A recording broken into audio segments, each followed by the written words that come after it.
문형배.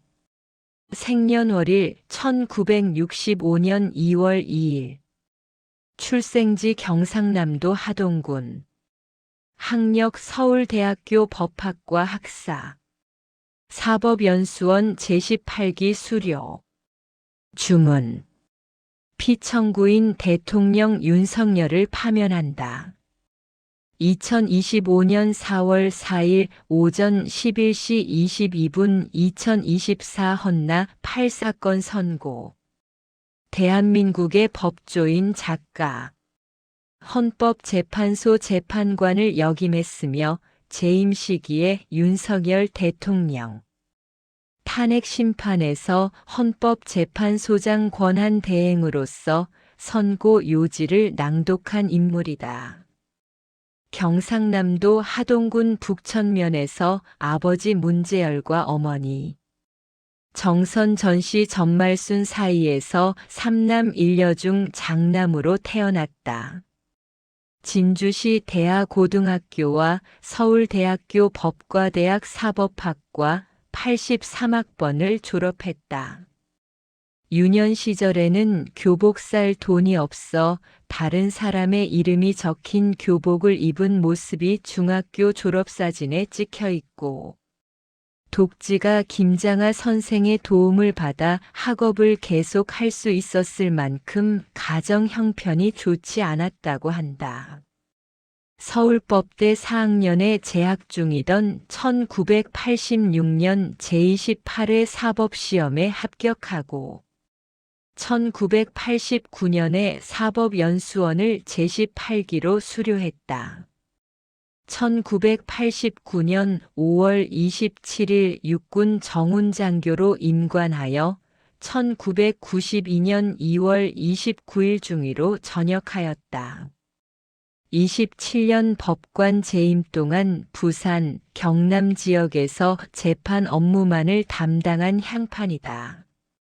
부산지방법원, 부산고등법원 판사, 창원지방법원, 부산지방법원, 부산고등법원 부장판사, 부산가정법원장을 거쳤고 2018년 부산고등법원 재판부로 복귀했다가 2019년 고위 법관 인사에서 부산고등법원 수석부장판사로 발탁되었다. 2018년 11월 김소영 대법관의 후임으로 김주영 변호사, 김상환 서울중앙지법 제1민사수석 부장판사와 함께 추천위원회 3인 최종 후보로 선정되었다. 지명은 김상환 수석 부장판사가 받아 대법관으로 영전했다. 2019년 3월 20일 4월 퇴임하는 서기석, 조용호 헌법재판관의 후임자 후보로 대한민국 제19대 대통령 문재인에 의해 이미선 판사와 함께 지명되었다. 청와대 관계자는 문 후보자는 강자에게는 강하고 약자에게는 약한 재판을 하며 사법 독립과 인권 수호를 사명으로 삼아온 법관으로 헌법 수호와 기본권 보장이라는 헌법재판관의 임무를 잘 수행할 적임자라고 설명했다. 2019년 4월 9일 대한민국 국회 인사청문회 절차에서 나온 우리법연구회 회장 등 단체에서 활동한 행적을 당시 야당인 자유한국당에서 문제로 삼았으나 문 후보자는 정치적으로 편향되었다는 우려가 많다는 것을 잘 안다며 진위 여부를 떠나 주의할 것이라고 답했다.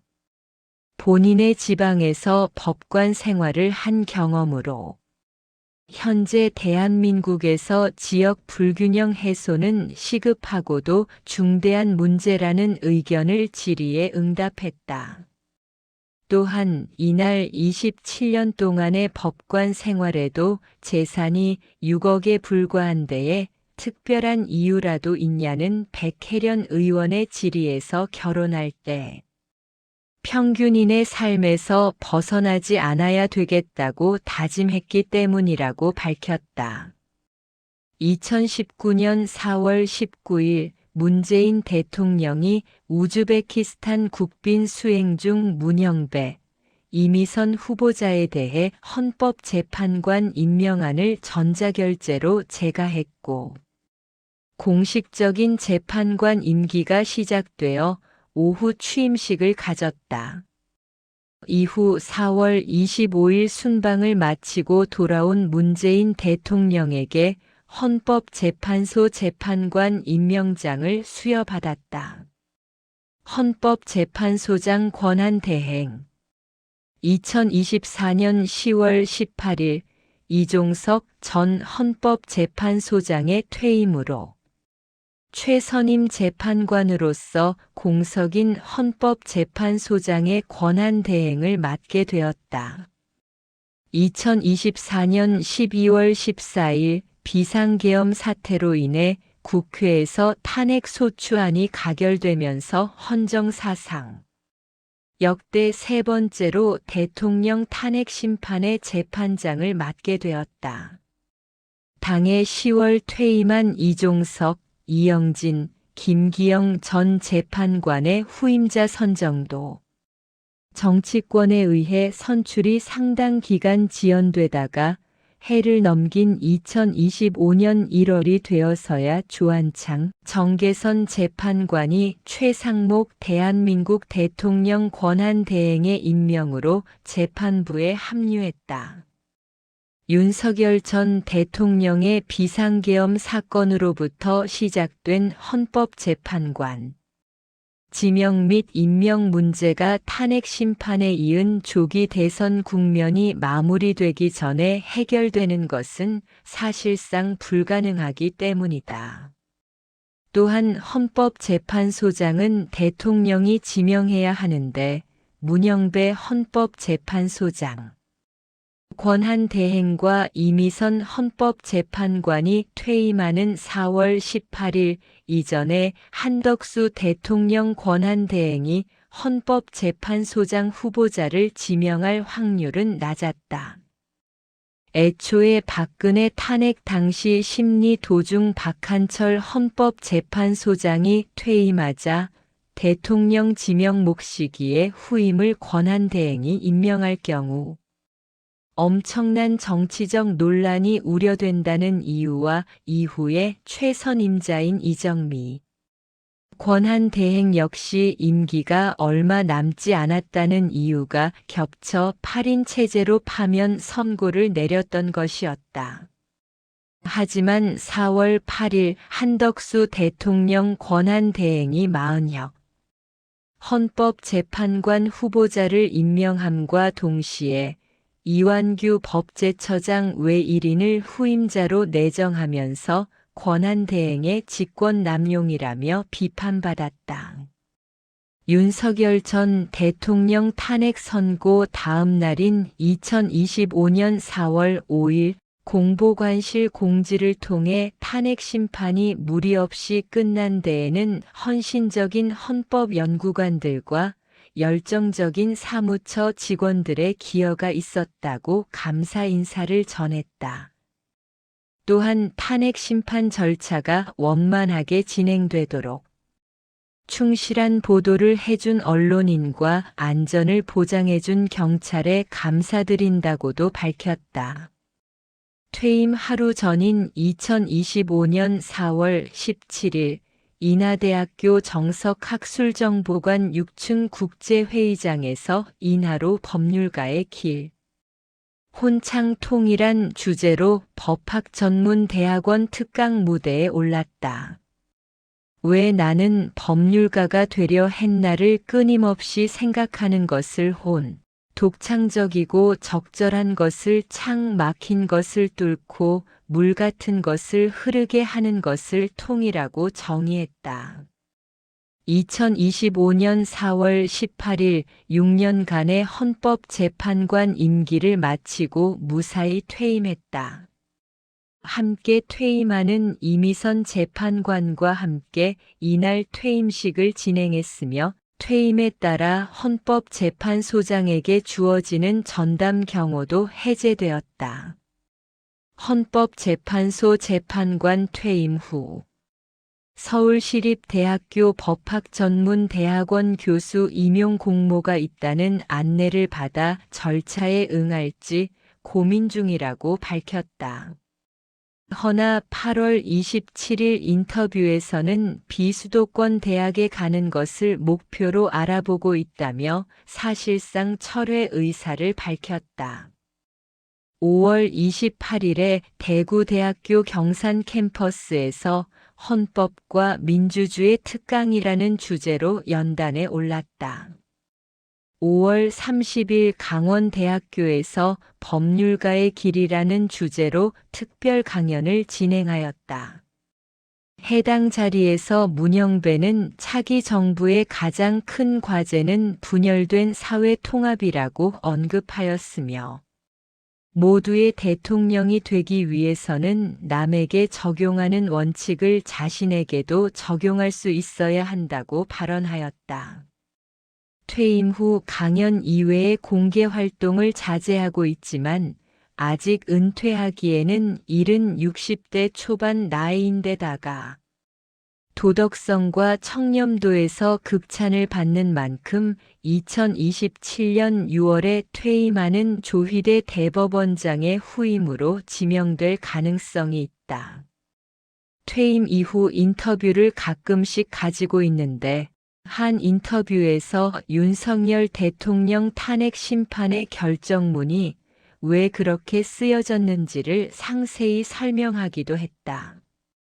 결정문 중 유일하게 피청구인 측의 주장을 일부 인정한 구절에 대해서는 다음과 같이 설명했다. 국회의 답변은 피청구인의 주장이 말이 안 된다는 거였다. 첫째, 탄핵소추도 국회의 권한이고, 둘째, 특검 발의도 국회의 권한이고, 셋째, 예산 삭감도 국회의 권한이라는 거다. 제 질문은 이거다. 그러면 비상계엄은 대통령의 권한이 아니냐? 그렇게 해서는 문제를 해결할 수 없다. 제가 볼 때 관용과 자제가 들어와야 한다. 국회에서 예산을 깎는 것도 관용과 자제의 틀 안에서 소화가 된다. 깎으면 증액을 하려고 하지 않겠나. 증액하려면 민주당 요구도 들어줘야 한다. 그렇게 작동이 된다. 특검에 대해서는 법을 통과시켜도 대통령이 제2호 국권을 행사하면 그걸 통해 관용과 자제가 실행된다. 또 탄핵소추는 헌재가 기각하면 관용과 자제에 따라 해결이 된다. 그러나 비상계엄은 관용과 자제를 적용할 수 없다. 비상계엄을 하면 모든 권한이 국회 통제를 벗어나 버린다. 법률의 제한을 안 받는다는 말이다. 그러면 이게 무슨 관용과 자제인가? 관용과 자제라는 잣대를 가져와야 국회 주장을 정당화하고 대통령의 주장을 부당하다고 결론을 지을 수 있는 거다. 그러니까 국회의 잘잘못을 따지는 과정도 필요했다. 관용과 자제를 벗어나지는 않았지만 국회가 좀 일정 정도 문제가 있다. 그런데 그건 정치로 풀어야 한다는 거다. 국회가 문제가 있다는데 동의하지만 해법은 정치인데 비상계엄으로 대응했으니 위헌이라는 얘기다. 8월 27일 손석희의 질문들에 게스트로 출연한다. 해당 방송에서 손석희 앵커의 이후 거취 질문, 현안 지뢰 등에 대해서는 신중한 모습을 보였으나 12.3 비상계엄에 대해서는 강경한 표현을 아끼지 않았다. 그가 결정 내내 관용과 자제를 강조하자. 그러면 비상계엄에도 관용을 베풀어야 하는 것 아닌가? 라고 묻는 사람이 있는데 그건 절대 아니다. 관용과 자제는 선이 존재하는 것이다. 민주주의를 파괴하고자 한 사람에게 어찌 관용과 자제가 있을 수 있겠는가? 라며 선을 그었고 이재명 정부의 3대 특검 내란 특검, 김건희 특검, 최상병 특검에 대한 질문에서는 아직 내란의 진상은 완전히 규명되지 않았다고 생각한다.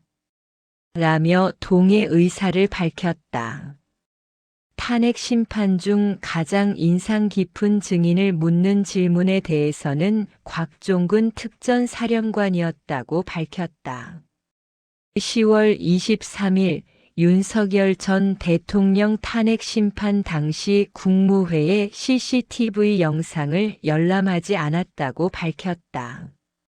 당연한 것이 12.3 계엄 당일 대통령실 CCTV는 윤석열 대통령 탄핵 심판이 만장일치로 인용된 후에야 경호처의 협조를 받아 확보할 수 있었기 때문이다.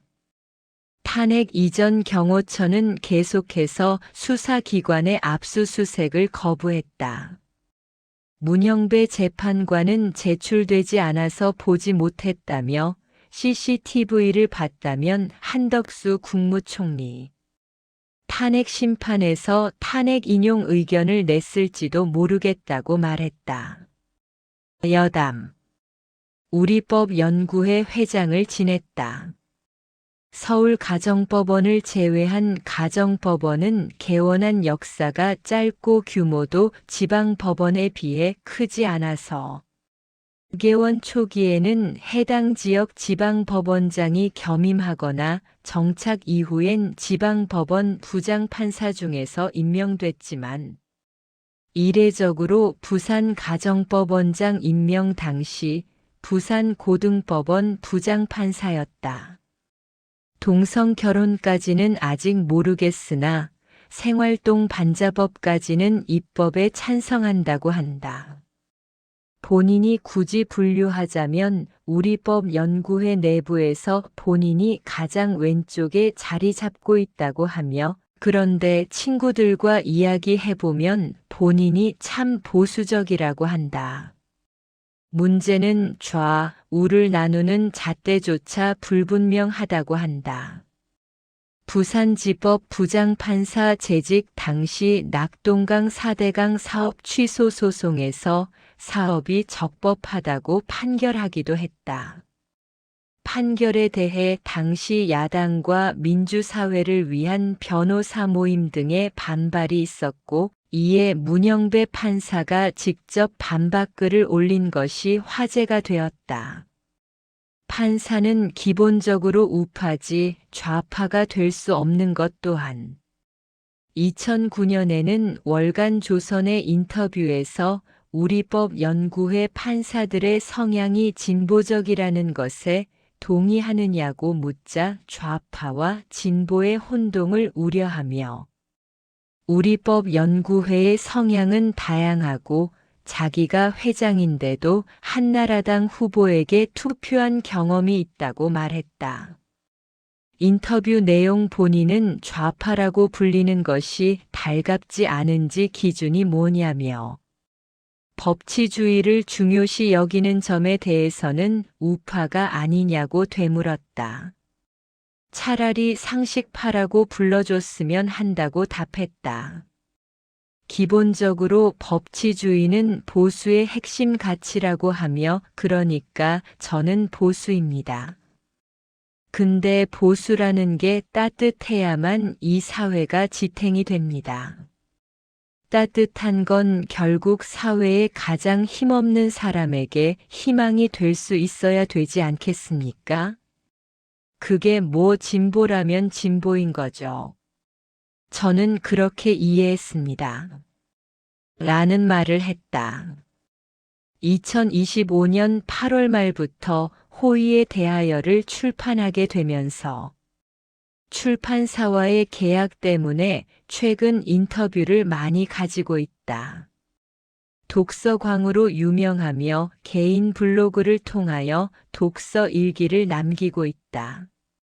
또한 영화 후기를 SNS에 남기기도 했다.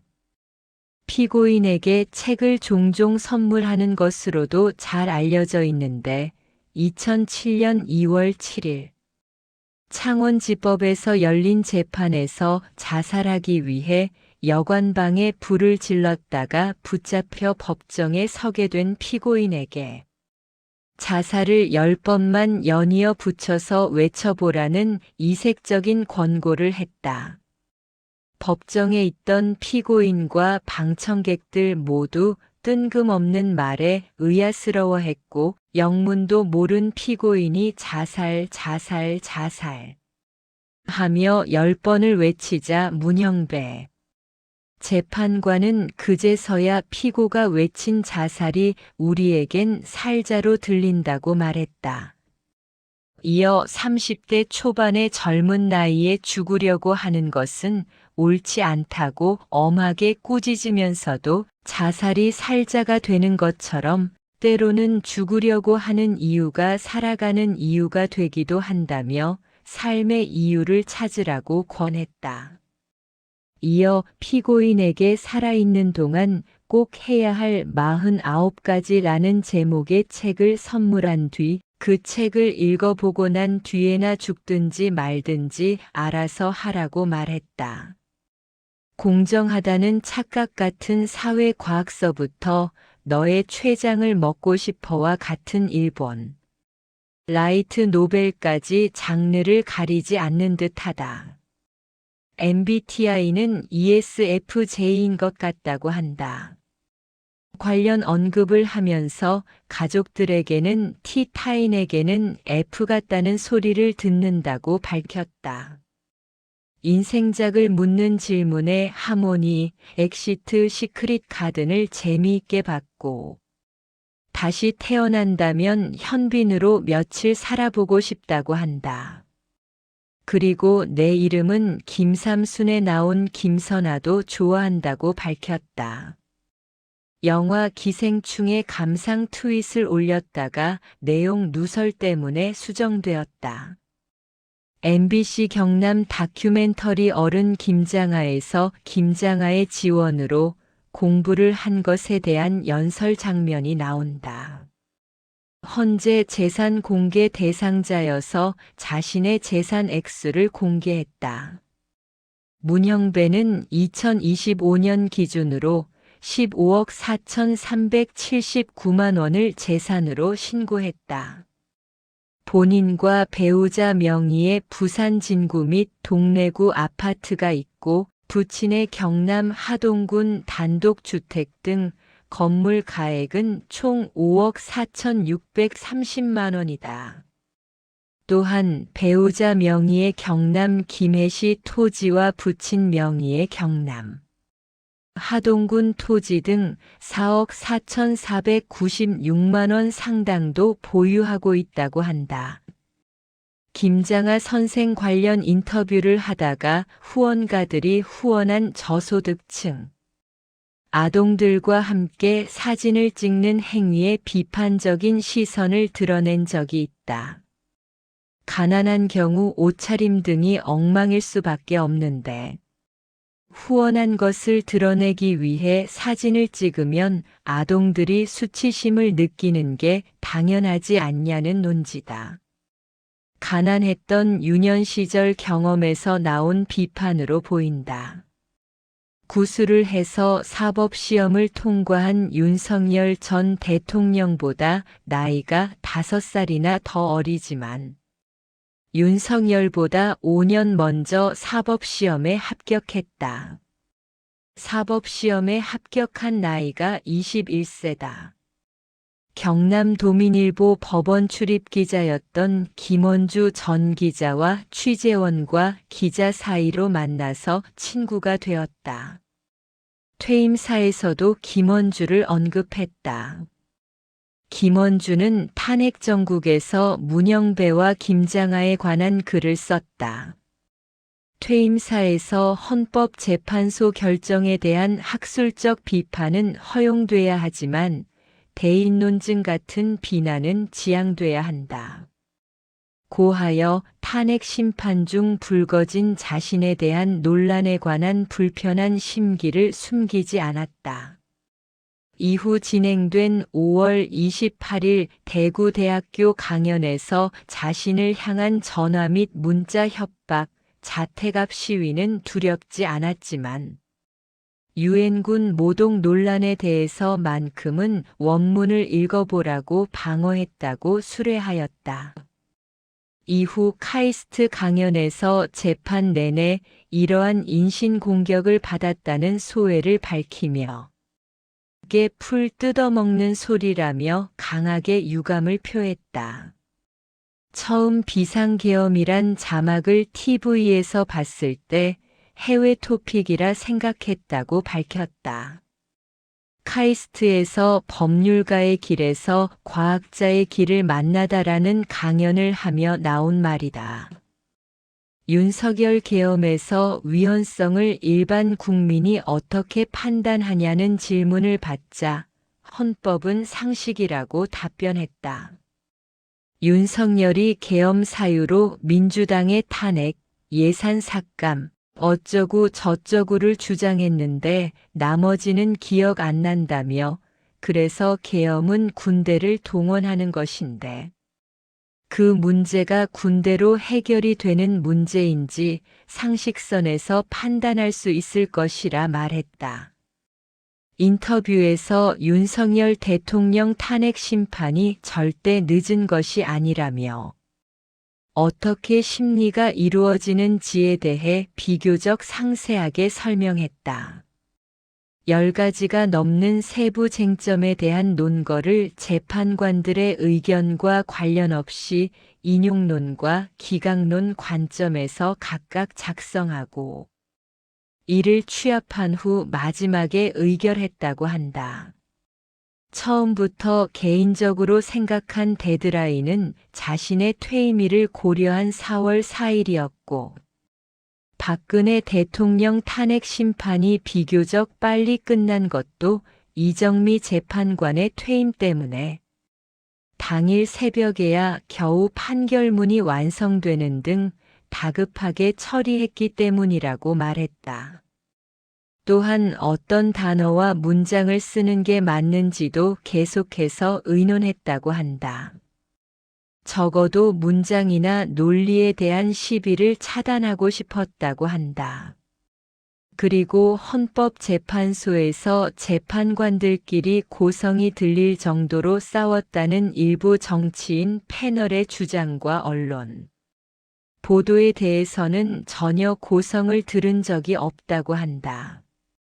대중들이 느끼기에 판결이 지연된다고 느껴지자 왜 밤을 새서 처리해도 모자랄 사건을 빨리 해결하지 않고 정시퇴근하느냐라는 비난을 많이 받았는데 사실 헌법재판소 앞에서 열린 시위 때문에 소음이 너무 심해서 재판관들이 퇴근 후 각자 집에서 업무를 봤다고 밝혔다. 키가 큰 편이다. 170cm인 문재인 전 대통령과 같이 서 있었을 때 문재인 전 대통령의 키가 문영배 전 헌법재판관의 눈썹 높이보다 작은 걸로 보아 183cm 정도의 장신으로 보인다. 재판관 재임 당시 주위 동료들에게 목소리가 작고 말이 빠르다는 평가를 받았다고 한다. 그래서 윤석열 대통령 탄핵 선고 당일 날 재판관 평해시에 다른 재판관 7명이 문영배 재판관에게 자기들 앞에서 모해 선고를 해보라 했다고 한다. 그런데 문영배 재판관은 거절했다고 한다. 야구 관련 경남 출신이자 부산에서 오랫동안 거주한 인연 때문인지 KBO 리그 롯데 자이언츠의 오랜 골수 팬이다. 무려 2010년에 비록 16년째 우승도 못했지만 부산 시민들이 늘 응원해주고 있는데 인간적으로 선수들이 우승해줘야 하는 게 아니냐? 라고 개탄하는 트윗이 발굴될 정도로 롯데에 대한 애정이 깊다.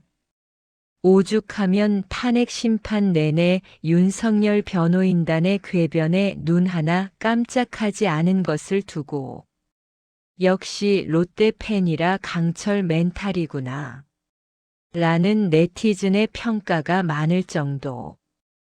2020년 5월 8일 롯데가 2020년 시즌 개막 직후 4연승을 하자 놀랍다는 소회를 남겼다. 나중엔 프로필에 아예 롯데 자이언츠 우승이라 적었다.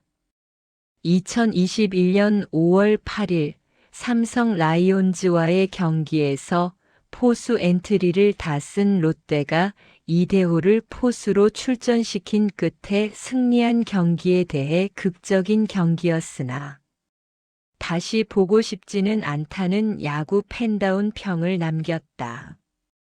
2025년 윤석열 탄핵 시국이던 시기 상술한 일화들이 발굴되면서 롯데 팬을 비롯한 모든 야구 팬덤의 주목을 받게 되었는데 윤석열 대통령 탄핵 심판이 이루어진 역사적인 날조차 처참하게 패배하자 롯데 팬들의 심정을 담은 야구 밈들이 여러 커뮤니티에서 쏟아졌었다.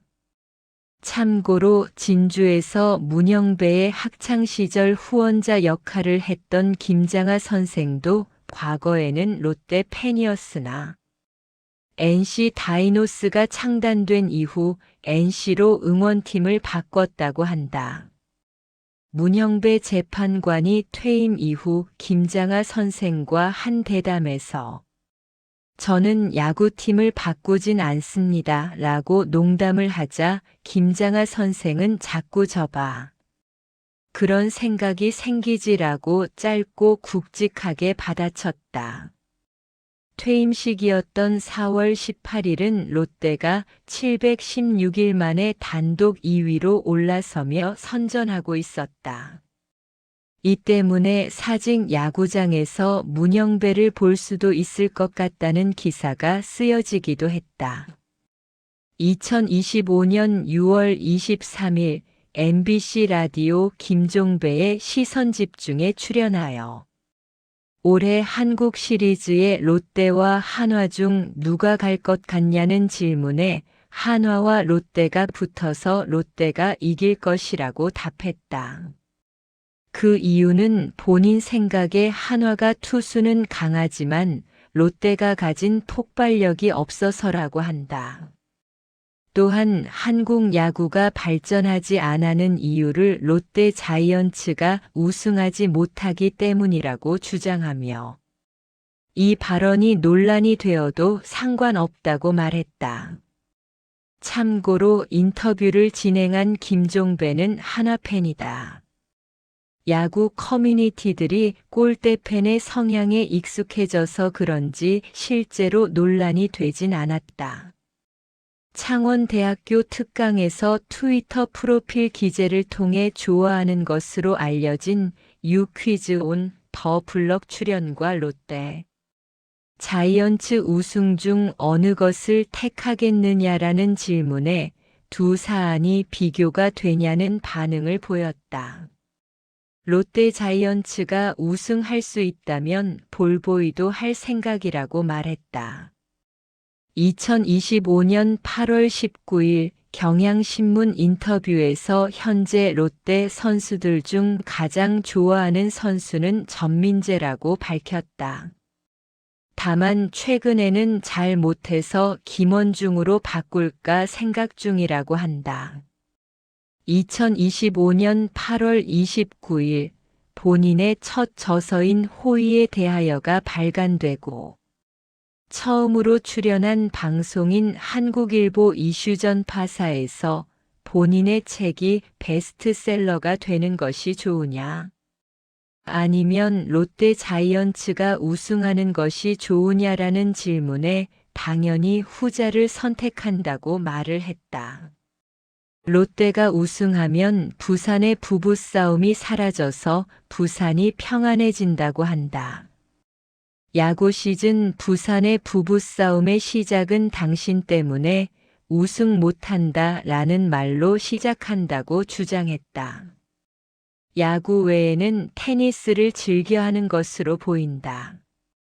퇴임사에서 헌재 내 테니스 동호회에 대한 언급을 하며 감사 인사를 했다.